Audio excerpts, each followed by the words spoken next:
Hi, I'm Sarah, And I'm Azalda. and we're co-founders of the Cool Bean Company, and we make really healthy, convenient food. So today we're going to talk to you a little bit about branding and how important that is for a business, particularly for a consumer-facing company. So this is our product, Cool Beans. It's a range of really healthy, really tasty cannellini beans in different flavors. So we have our original tomato, we have our smoky paprika, and we have our award-winning hot chili flavor. And as a consumer-facing product, brand was really important for us from the start. Yeah. And we decided that it was really important for us to invest in our branding and in our design and in our packaging from a really early stage. We went through, first I suppose we identified a designer that we wanted to work with that had experience in this area. And then we went through a number of workshops with that designer. So I suppose looking at all aspects of the brand, from the Tone of colors, voice. the tone of voice, the kind of graphics. We went through things like if we were a party, what kind of party we would be. If we were an animal, what kind of animal we would be. What are our keywords that we want to reflect our brand? What do we want people to feel about our brand? Yeah. We wanted people to kind of buy into the Cool Beans lifestyle and not just be buying a product. And we feel like we really have reflected that in our brand and in our packaging. We started out at music festivals initially to test the product and idea, and we really wanted to bring that fun, quirky, cool vibe into our branding.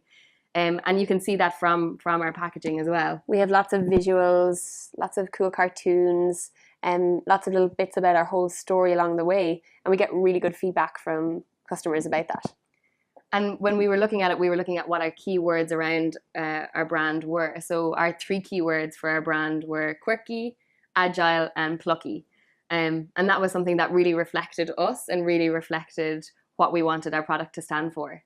And I suppose when you get your brand and you get all of the elements together, the next stage then is creating your packaging.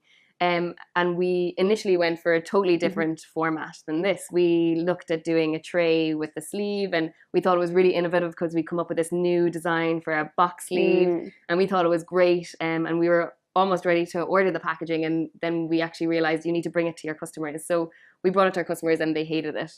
And so one of the key learnings out of it is that you really have to talk to your customers. They need to be engaged in the process of the packaging, because ultimately they're the end users, and it has to be functional for them. So the feedback we were getting from them is that they wanted it in a pot. So that's why we went with this type of format. And that's been really important. And that was a massive learning that we made, was that you constantly need to be talking to your customers and getting their feedback. And it's something that we've done throughout the whole process. And even now, we still talk to our customers. So we've changed our packaging about 3 times since we launched 18 months ago. We've also brought out a smaller pot range, which is this one here. Again, talking to our customers, getting their feedback, getting their insights, and we really cleaned up the branding for this one.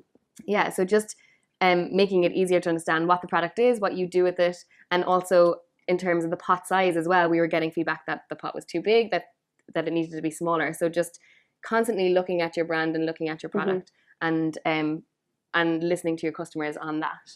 And then I suppose the brand from the packaging needs to relate through the rest of your business as well.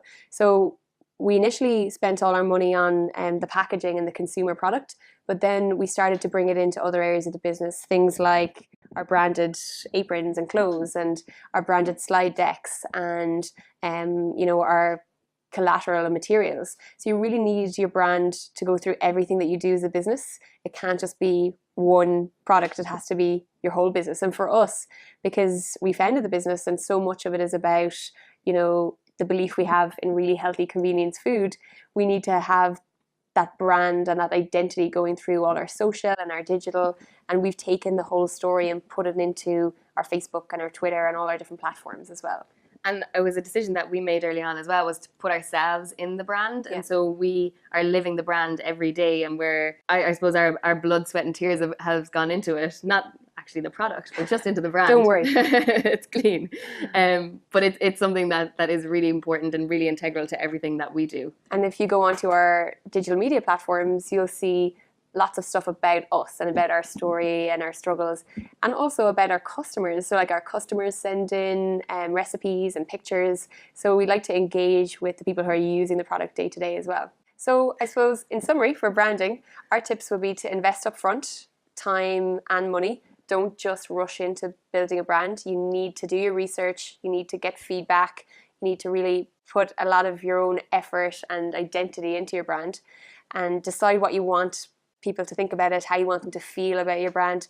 That groundwork really has to be put in at the start.